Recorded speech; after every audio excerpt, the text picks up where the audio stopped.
I thank my honourable friend for securing this debate and his work on this important issue. And I'd like to share two personal reflections that shape the way I view religious freedom and its place in our foreign policy. The first is my lifelong faith.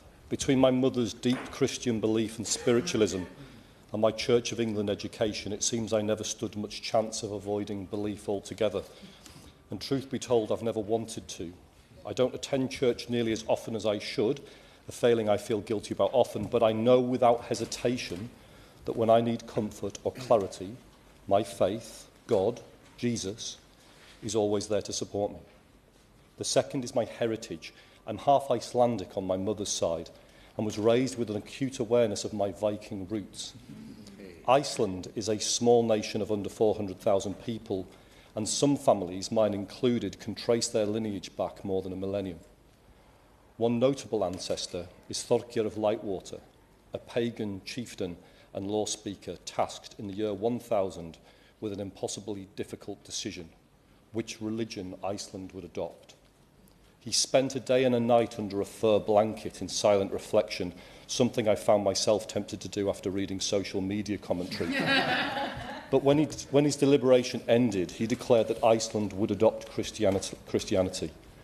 Remarkably, he also decreed that individuals could continue worshipping privately however they chose. While this fell short of what we today would call full religious liberty, it was extraordinarily liberal for its time and avoided a bloody civil war between pagan and Christian factions. Thorgeir's story offers a sobering lesson that belief is ultimately personal, that law cannot mandate conviction, and that practical compromise can safeguard peace. These are precisely the kinds of lessons our foreign policy ought to embrace.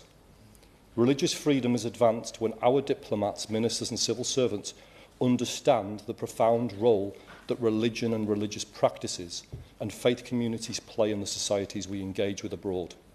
In a UK political landscape that is largely secular, we must take care not to overlook the power of religion to drive development, mediate conflict, and shape political identity.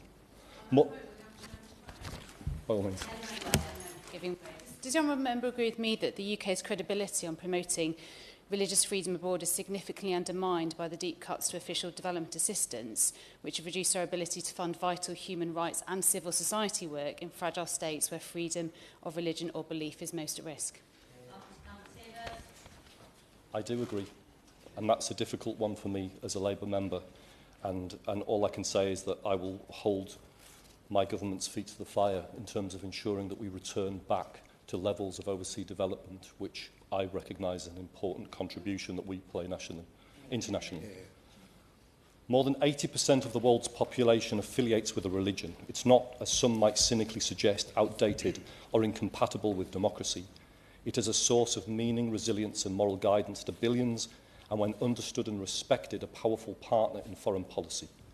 Faith-based organisations such as Christian Aid, World Vision, Muslim Aid and Tear Fund play indispensable roles in delivering services, particularly to vulnerable communities. These organisations are motivated by faith and supported by global communities who believe in their mission.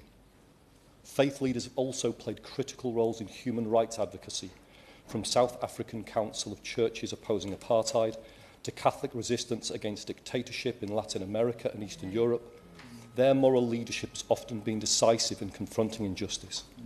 While we advocate for religious freedom, we must also confront the painful realities of religious persecution across the world.